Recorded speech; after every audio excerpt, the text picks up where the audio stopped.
Olá, pessoal! Estamos de volta com mais uma edição do Xodó Conversos e hoje nós estamos trazendo enredos de João Filho. João Filho, que é um amigo querido de longas datas, né? Parceiro de muitas jornadas, de andanças por aí, em muitas paragens, estreitando laços nessas minhas paragens da vida. João Filho é natural de Bom Jesus da Lapa, oeste baiano, da capital baiana da fé. E eu devo dizer que tenho um imenso orgulho da minha história ter se entrelaçado com a história desses nobres barranqueiros. Ali naquele pedaço de Bahia, banhado pelas águas sagradas do Velho Chico e pelas pegadas de peregrinação de mais de 300 anos de romaria. E é com esse sentimento barranqueiro, que é algo que entranha a alma, que sustenta toda essa ebulição cultural desse povo, né?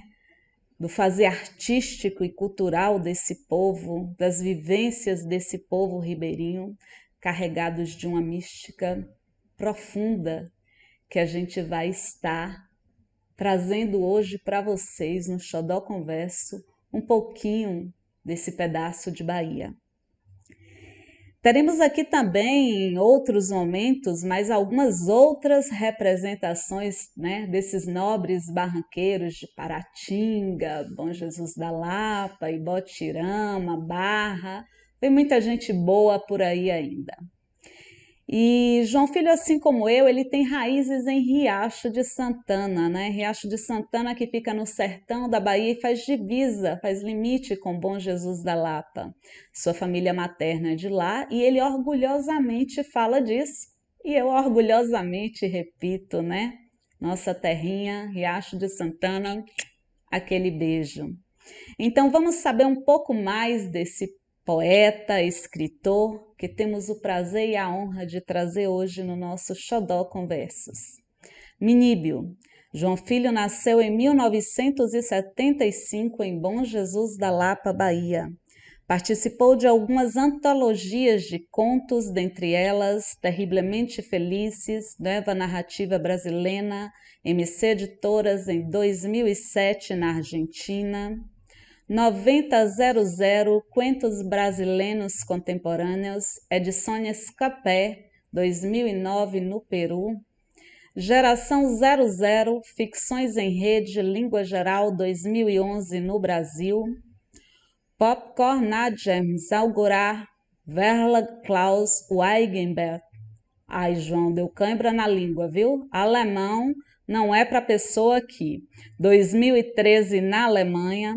Publicou Encarniçado Contos, Editora Bahia, em 2004. Ao longo da linha amarela, Contos, P55, edições 2009. A Dimensão Necessária, Poesia Mondrongo, 2014, que lhe rendeu o prêmio da Biblioteca Nacional. Dicionário Amoroso de Salvador, Crônicas, Casarão do Verbo, em 2014. Alto da Romaria, Poesia Mondrongo, em 2017. Alto do Sertão do São Francisco, Teatro Kelps, 2017. E Um Sol de Bolso, Poesia da Mondrongo, em 2020. Então, vamos aos enredos de João Filho. Olá a todos, meu nome é João Filho, sou poeta, sou escritor, letrista, né? Eu costumo dizer que onde há palavra escrita, eu estou lá tentando fazer alguma coisa com a palavra escrita, trabalho sempre com a palavra escrita. E eu estou aqui a convite da professora de vocês, Tati, que é minha amiga de longa data, né? Ela nasceu na cidade próxima onde eu nasci, que é Bom Jesus. Eu nasci em Bom Jesus da Lapa e ela nasceu em Riacho de Santana. E parte da minha família, a família da minha mãe, vem, né, não exatamente da cidade Riacho de Santana, mas de localidade próxima, uma localidade chamada Estiva, né? E logo mais eu vou mostrar para vocês que escrevi muito sobre essa localidade, né? Onde minha mãe nasceu, onde meu pai nasceu. Meu pai nasceu um pouco mais distante ainda. Mas enfim, eu quero começar. Hoje eu moro em Salvador. Eu quero começar, como Tati sugeriu, lendo uma letra de uma composição que fiz com um grande parceirão, amigo, Paulo Araújo, e é desse primeiro CD de Paulo, aqui ó, o encarte do CD, né? E chama-se Nobre Barranqueiro. Eu vou ler a primeira estrofe, né? Diz o seguinte: sou barranqueiro, sou forte, filho de negro d'água, um nobre, protetor das corredeiras. Sou beiradeiro sem cobre, sem rumo, sem destino nem norte, feito pobres lavadeiras. Vocês podem ouvir a música cantada por Paulo. Ele sim tem uma grande voz, é um grande intérprete, um grande músico também, grande compositor. No YouTube, procure no YouTube, né, por Paulo Araújo, vocês vão encontrar. Tem também, somos parceiros, e essa parceria dessa música que eu vou falar para vocês agora, aconteceu em 1998, que eu acredito que muitos de vocês não tinham nem nascido, né? É uma letra, uma composição que fizemos, eu faço a letra, ele faz a música. O nome da letra chama-se Imagem, né? E tivemos a sorte de ver essa música fazer parte da trilha sonora da novela Velho Chico, que saiu em 2016, né? É aquela que diz assim: há um rio se afogando em mim, secando, secando, secando, tem rompante os mistérios que já vi, esperando, esperando, esperando o fim, né? Fui na margem do meu peito que você pisou e se fez dona, só para magoar minha ciranda que desanda, se diz andar. E por aí vai. Também é fácil de achar, botando imagem, vai bater lá no YouTube, vocês vão encontrar fácil, né? Esse vídeo talvez fique um pouco longo, eu peço logo desculpa para vocês, porque eu nasci em 1975 e já estou com 46 anos, né? E eu vou falar um pouco aqui da minha trajetória, dos livros que publiquei, né, antologias que participei. Então, antes de publicar em livro, eu participei de muitas antologias, né, são várias mesmo, dentro e fora do Brasil. Então, eu vou falar de algumas, eu peguei algumas apenas, né, aqui sem ordem mais ou menos de ano, mas esta aqui, por exemplo, saiu no Peru, né? Ela foi organizada por dois escritores brasileiros, mas as traduções eu já não me lembro quem fez, né? Mas isso foi que ano? 2009, né? 90 e 00, são as duas gerações de escritores, né? Que eu saí como contista, não como poeta, como contista, né? Contos brasileiros contemporâneos. Essa foi no Peru. Essa aqui, deixa eu pegar mais uma para continuar na América Latina. Essa saiu uma bela capa, né? Terrivelmente Felizes, nova narrativa brasileira, né? Só que eu estou fazendo uma tradução literal. E saiu na Argentina, em Buenos Aires, né? E a seleção, a tradução e o prólogo, o prefácio do livro foi escrito por um escritor argentino, Cristian de Napoli, né? Essa outra aqui, que vocês estão vendo aí, isso foi na Alemanha, acho que 2013, se não me engano, em Berlim, na Alemanha. Deixa eu ver a data, acho que é isso mesmo. Não achei a data, mas deve ser por aí mesmo, 2013, 2012, 2013. Também como contista nessas três antologias, e essa aqui todo como contista, né? Histórias curtas. Seria o que? A jovem literatura brasileira, né? Essa aqui foi no Brasil, pela editora Bertam Brasil, 35 segredos para chegar a lugar nenhum, né? Literatura de baixo ajuda. Aqui é uma crônica que escrevi e a organização é da Ivana Arruda Leite. São todas antologias que participei pelo Brasil, né? Porque tem vários autores, um certo, que se destacaram a partir da década de 90 e 2000. O meu caso é de 2000 para cá, eu pertenço a essa geração, né? E daí também o Nelson Oliveira, que é um grande escritor paulista, ele também organizou esta é geração 00, né? Fricções em Rede, que é a geração da qual eu pertenço, ela vem ali aparecendo bastante na época da internet, né? Então essa aqui também é 2011. Então vejam aí, eu participei de algumas antologias, né? E aí eu vou partir agora,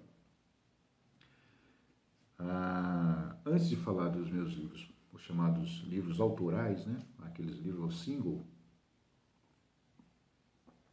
falar um pouquinho de como eu comecei a escrever. Eu começo a escrever mais ou menos ali por volta dos 11, 12 anos, na casa do meu pai. Havia um móvel grande chamado, que minha mãe chamava de oratório, né? Não é exatamente um oratório, mas tinha vários compartimentos, e no compartimento abaixo tinha alguns livros.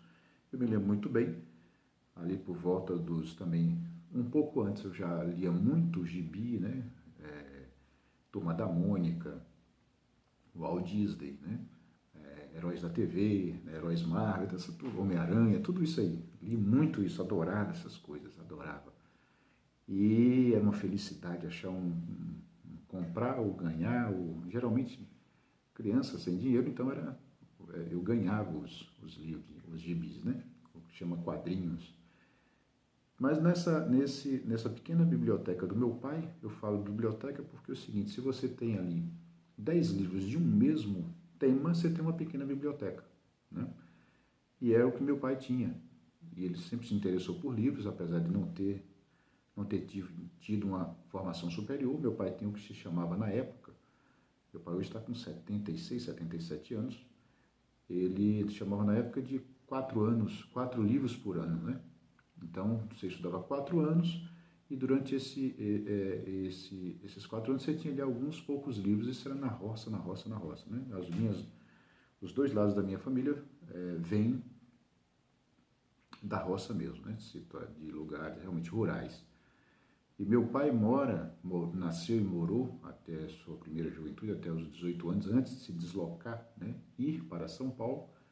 Ele fez esses 4 anos aí, 5 anos de estudo, então você aprendia a ler, escrever, né? Fazer conta, o que chamava na época aritmética, um pouco de geografia, um pouco de história. Então ele sempre teve esse contato com o livro, sempre gostou, mas foi a única formação, digamos assim, chamada formação formal, educação formal, foi essa que meu pai teve. E ele nasceu num lugar que depois eu até usei isso em literatura, em prosa, em verso, que para mim já é poesia, né? Ele nasceu num lugar chamado Veredinha, né? Que o pessoal dessa região aí, é um pouco depois da cidade da professora Tati, a Riacho Santana. Eu acho também belíssimo o nome, Riacho de Santana, né?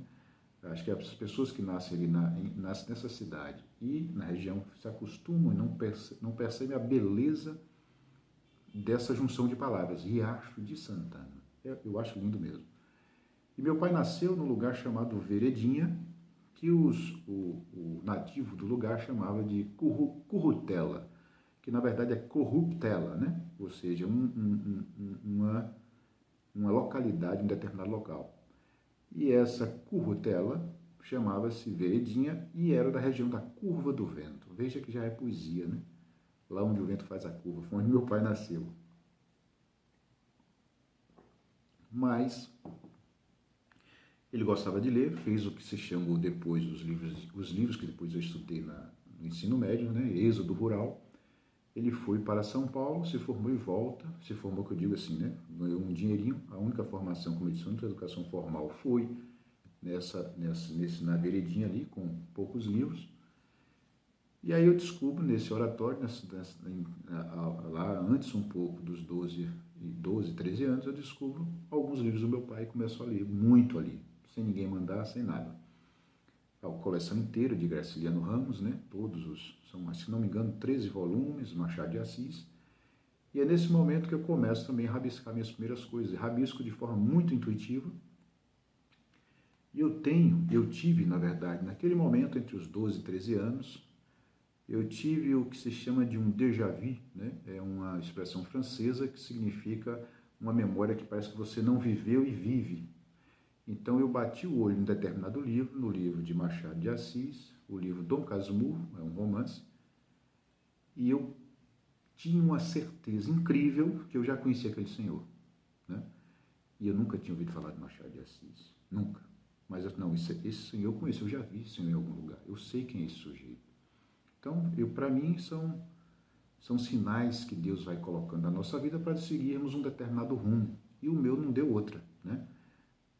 Eu cheguei a estudar, desenhava, rabiscava algumas coisas e tal, mas não estudei desenho. Música cheguei a estudar, tocar, até hoje arranho um pouco o violino, mas também não sou músico, então eu realmente estudei e aprofundei foi com a literatura. Então aí começa toda a aventura, e o primeiro livro que eu publico, que eu não tenho aqui, foi um concurso que teve em Bom Jesus da Lapa, promovido pelo Carlos, né? Carlos Humberto, que é uma figura de lá, um amigo meu também, e ele criou o chamado Cantavale. A professora de vocês pode explicar isso melhor, porque ela conheceu isso de perto. E com o Cantavale, eu ganhei um concurso de poesia com um poema. E aí eu publiquei o meu primeiro livro. O prêmio era, do primeiro lugar era um livro. Eu publiquei, chamava-se Hiperguetos, né? Mas é um livro que é de muito iniciante, muito ainda, muito imaturo, né? Não é exatamente uma coisa legal, eu nem indico a vocês mesmo, não quer dizer que os outros são maravilhosos, não é isso, mas ele está muito no início mesmo, muito no início, muito ainda nos primeiros passos, né? Mas o primeiro livro, propriamente dito, eu não tenho um exemplar aqui, mas tenho um exemplar de uma tradução que saiu. Então, em 2004, eu publiquei o meu primeiro livro, que é um livro de contos, chamado Encarniçado, né?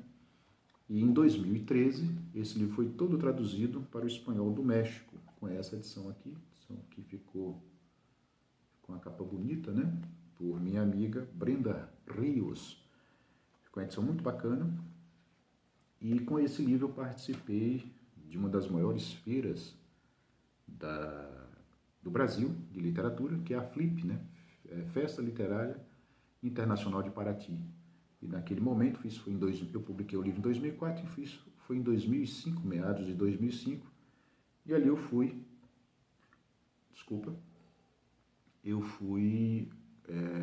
tive a felicidade de ser um autor revelação daquele momento ali. Eu costumo dizer que foram meus 15 minutos de fama, depois eu desci a ribanceira, né? Uma piada idiota que eu sempre faço. O segundo livro é este aqui, também de contos, né? Vocês veem aí, Ao Longo da Linha Amarela, né? E tem um formatinho de carta, foi publicado pela P55, que é uma pequena editora aqui de Salvador, e também de contos. Se o Encarniçado, basicamente, as histórias se passam, né, uma boa parte em Bom Jesus da Lapa, este livro aqui, todas as histórias se passam em Salvador, né? O território, como eu digo, é em Salvador. E aí, em 2014, eu publiquei o Dicionário Amoroso de Salvador, né? É um livro bonito, tem umas ilustrações de um grande artista plástico daqui, Caio Barcelos, né? E este livro é de crônicas. É um livro de crônicas, fala um pouco um pouco de tudo, da história, dos costumes, né, dos falares, então, enfim, um monte de coisas sobre Salvador. E como é um dicionário, então tem verbetes, né, de A a Z. E aí eu fui colocando em cada letra algumas coisas, né? Eu costumo dizer que esse livro foi o livro que eu mais me diverti escrevendo, né? Eu escrevi praticamente em 3 meses, eu já conhecia bastante a história de Salvador, mas pesquisei mais ainda, estudei mais, mas foi um livro que eu me diverti muito, né? Porque eu brinco, né? O soteropolitano é uma figura muito divertida, né? Principalmente na questão do falar, né? Tem aqui um verbete que é exatamente sobre o falar, né? Os falares de Salvador, né? Aqui, né? Vai brincando com isso, né? E eu me diverti muito. No mesmo ano, em 2014, eu publiquei, na verdade, já estava escrito, essa aqui é a segunda edição, a primeira eu não peguei, né? A Dimensão Necessária. Como vocês veem aí, eu tive a felicidade de ganhar, né, um dos maiores prêmios de poesia do Brasil, que é o Prêmio da Biblioteca Nacional. O livro foi publicado em 2015, só para livro publicado, eu concorre em o livro foi publicado em 2014 e concorre em 2015. Então, ganhei o primeiro lugar, fiquei muito feliz com isso, né? E aqui tem um poema, por falar em questões geográficas e tudo mais, mas há um poema chamado O Riacho, né? Deixa eu tirar um pouco o óculos, o olho coçou. O Riacho, o território, é um poema longo mesmo, com 64 estrofes, né? Vocês vão ver aí como é o formato dele, ó. Não sei se dá para ver, tá vendo? É que são de 3 versos, né? É a chamada terça rima, né?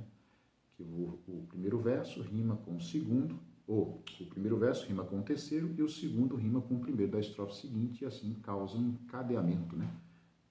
É uma estrutura versificatória criada por Dante Alighieri, lá o grande poeta, um dos maiores poetas de todos os tempos da humanidade, é italiano, né? Ele escreveu a Divina Comédia. E a Divina Comédia se divide em 3 longas partes, que é Purgatório, ou melhor, Inferno, Purgatório e Céu. Eu peguei apenas a estrutura e descrevi um riacho descendo, e esse riacho é o riacho que passava e ainda passa na casa, bem próximo à casa do meu avô materno, né? César Alves Pereira. E meu avô já faleceu com 94 anos. E esse riacho é nessa localidade onde minha mãe nasceu, que é Estiva, perto da cidade da professora de vocês, de Tati, né? Riacho de Santana. Então, por que eu estou falando isso? Para situar também geograficamente alguns temas que eu trabalho, né? Então, o riacho vai descendo, a casa fica no alto, o riacho passa embaixo. Enquanto a água se desenrola, 4 pessoas fazem monólogos, né? Um de cada vez, e o riacho escuta os monólogos, né? O riacho aqui é a testemunha dessas conversas de consciência, que as pessoas vão fazendo exame de consciência. E aí, em 2017, eu publiquei o Alto da Romaria. Apesar do nome Alto remeter ao teatro, mas aqui é um livro de poesia.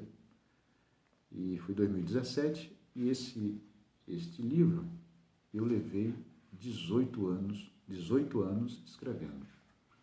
Eu tive a ideia desse livro em 1998, comecei a escrever, 2 anos depois eu abandonei, e aos poucos ele foi vindo, eu percebi naquele momento que eu não tinha condições existenciais, né, intelectuais, para desenvolver um tema tão longo e tão profundo como a Romaria do Bom Jesus da Lapa.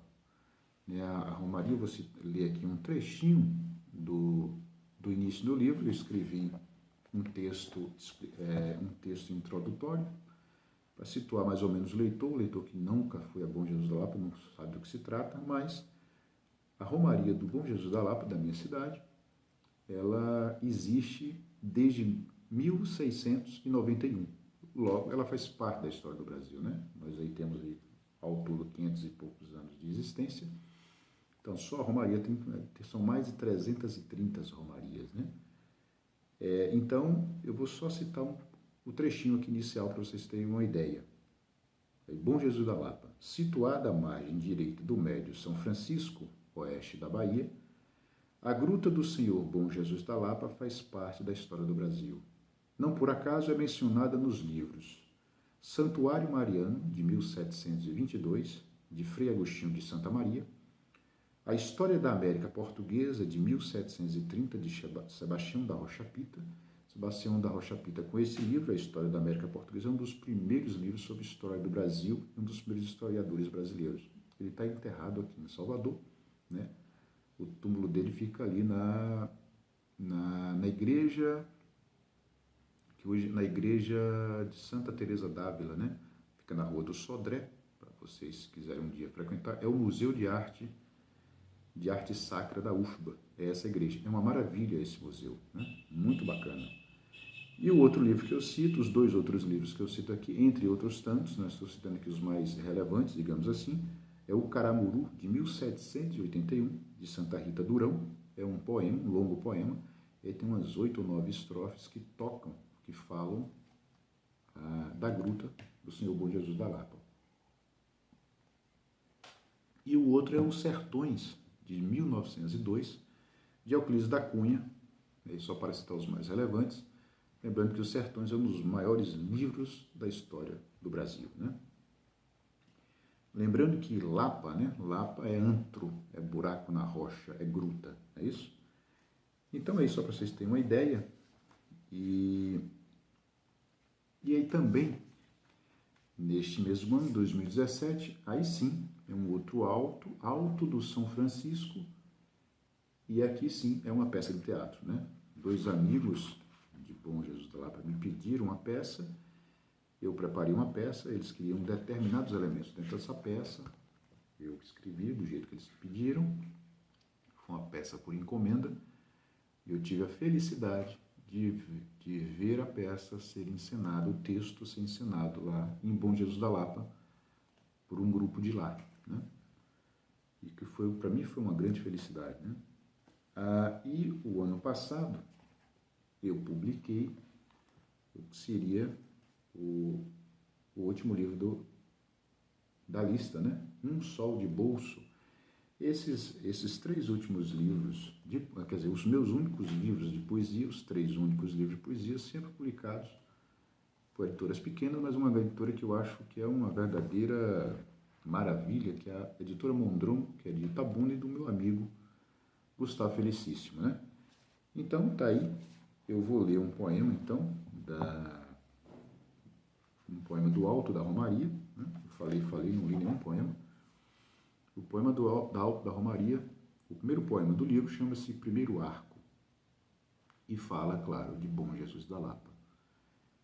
Podia ser pior e não ter nem nascido, e desde já eu agradeço essa beleza pobre, o requinte rústico, o calor infernal e a ausência de bibliotecas. Se bem pesado, adquiri um realismo inútil, bicho que disfarça seus caninos para menos ferir. E de que me serviu São Francisco? Imagem num postal, metáfora de rio, e a fume perigosa dos mergulhos. Mais de 300 romarias e esta fé que titubeia. Aí a culpa é minha. E esse menino contínuo não cede, às vezes extrapola, com ruas poeirentas, caieiras, olarias, campinhos, seu excesso de luz que transforma ou cega a depender. E nem posso tirar daí minhas vergonhas, alguns amores, que vitórias, vícios, como varrer do coração o coração. Então veja aí que eu vou como se fosse elencando coisas ruins de Bom Jesus da Lapa, mas ao mesmo tempo no final, né, é uma coisa que como é que eu arranco o coração se a cidade é o meu próprio coração. Então é isso, e vou ler mais um poema também, agora do Um Sol de Bolso, que foi o ano passado, 2018. Eu quero ler para vocês um poema, só que eu vou ler num que eu chamo de falso canto, né? Eu não sou cantor, gente, não vou fazer essa maluquice com vocês cantar aqui, né? Mas é um poema que pode ser, a récita pode ser um pouco cantada, né? Eu até convido vocês para verem uma live musical que fizemos, né? Com Paulo Araújo, os músicos, cantores Paulo Araújo, Carlos Vilela, Sócrates Rocha e eu, como poeta, num lugar belíssimo, que vocês vão lá ter uma ideia do que é a Gruta do Senhor Bom Jesus. Não é exatamente na gruta, mas é do lado, que é uma outra gruta, como Bom Jesus da Lapa é o morro, né? O morro calcário tem mais pedra do que terra e tudo mais. Vocês vão ver que é um morro que se destaca na planície ali de Bom Jesus da Lapa. E o nome da live chama-se Aguadeiros, né? Se vocês colocarem Aguadeiros Live, vocês vão achar no YouTube, né? É uma live longa, mas eu acredito que vale a pena dar uma olhada lá. Então, o nome do poema chama-se Ciranda Clandestina, que eu dediquei ao meu amigo, que é um grande conhecedor do cordel, para Orlando Freire Júnior. E diz o seguinte, então aqui vai o falso canto, né? Partiremos daqui dessas ruínas, há indícios de estrela na fuligem, do terreno vincado de vertigem, jorrará o que o sol não imagina. A ciranda ressopla clandestina, a maneira de quem muito sofreu, feito a luz protegida pelo breu, feitos bichos que ocultam seu ferrão. Galo canta, mas sabe a esporão, quer juntar as hipérboles de Orfeu. Canta que canta ali em infrassom, sua teia se estende pelos becos, deslembrados nordestes dos mais secos, dissimula as vogais em semitons, se intromete no reinos dos neons, nas esquinas destrói o que transgride, essas poses de vento num cabide, ofertadas depois do tsunami, a ciranda repõe nos vasilhames, ambrosia mesclada neocide. Também sabe velar a fonte frágil, um pedaço de azul que não desbota, porque a língua do chão é poliglota, diz a coisa na voz, é nulo plágio. Anular é um modo de contágio, que a ciranda inocula em toda a água. Quem não bebe uma hora a própria mágoa, quem não come uma hora o próprio medo, que a canoa virou não é segredo, quem não sabe nadar perdeu a tábua. E aí é assim, né? Vocês vão ver que a estrutura é um pouco, lembra um pouco o cordel, mas a chamada décima, né? Então é isso, gente. Foi um prazer aqui falar com vocês, né? Qualquer coisa é só me chamar novamente, eu tenho o maior prazer aqui conversar com vocês. Fiquem com Deus, rezem sempre e até a próxima. Ai, ai, João Filho me jogou agora de volta ao meu passado, né? Numa viagem às minhas memórias. Tudo parece tão fresco e lá se foram mais de 20 anos em que a gente se sentava nos passeios, né? Sombra das árvores, nos passeios da nossa querida Bom Jesus da Lapa, a confabular nossos enredos, a traçar planos e sonhos reais, né, que estão se concretizando, outros que foram se dissipando ou agregando novos sonhos ao longo do caminho. Enfim, sonhos que sonhamos juntos e que de alguma forma realizamos juntos, e basta a vida distrair, cá estamos nós de novo a sonhar novos sonhos novamente. O mundo que nos aguarde, nós já estamos a sonhar um novo encontro barranqueiro aqui pelo nosso canal Xodó Conversos. Vai vir muita coisa boa pela frente aí. Grande parceria com esses povos ribeirinhos, com essas personagens que povoam a minha história e que fazem parte, né, de uma história da Bahia que muitas vezes está encoberta ainda e que precisa ser revelada. Preciso registrar aqui nossas colaborações, participações nesse espaço, né, de conectividade, o Xodó Conversos. Então fica o meu abraço à minha amiga e irmã Silene Alves, do Empório Tabuinha, que em breve estará aqui conosco, contando um pouco da história desse espaço conceitual que é o Empório Tabuinha. ao nosso Carlos Humberto Carlão, de Bom Jesus da Lapa, grande figura que se destaca no fomento à arte, à cultura em Bom Jesus da Lapa. João Filho citou aí o exemplo do Canta Vale, queremos você aqui conosco também. Mais uma amiga, irmã, parceira de longas datas de trabalho, Toquinha Cruz, da Toca Produções. Toca, aquele abraço, beijo no coração. Também quero você aqui coladinha conosco, certo? A Rocha Produções, também parceiro de trabalho da gente. A UIERC, Instituto de Educação Eujácio Ribeiro de Carvalho, pela excelência no seu trabalho com a educação. Meus filhos estudaram lá, né? E, portanto, eu tenho essa casa de educação, sempre um respeito e uma gratidão imensa. A ICA Design, grande colaborador também nos nossos trabalhos aí em Riacho de Santana. A minha grande amiga Monique Nóbrega, que está coladinha com a gente aí do Rio de Janeiro. Monique Nóbrega, com quem eu tive o prazer de gravar a Cor da Cultura pelo canal Futura. Grande abraço, grande beijo para você, Monique. E não posso deixar de citar a Secretaria de Educação e a Secretaria de Cultura do Estado da Bahia, sempre, né, parceiras nesse processo de fomento à educação, à arte, à cultura. E lembrar vocês que toda quarta tem conteúdo novo aqui no canal, né? Então cola aí com a gente, se inscreva no canal e não deixe de curtir, né, os nossos programas. Nos siga também no Instagram, @xodóconversos, tudo junto sem acento. No Facebook, @xodóconversos, tudo junto sem acento também. E mais uma vez eu registro o empenho da minha equipe técnica, né, que está brocando, como eles dizem por aí. Caetano Neves e Solano Neves, que está fazendo um trabalho fantástico nas nossas produções por aqui.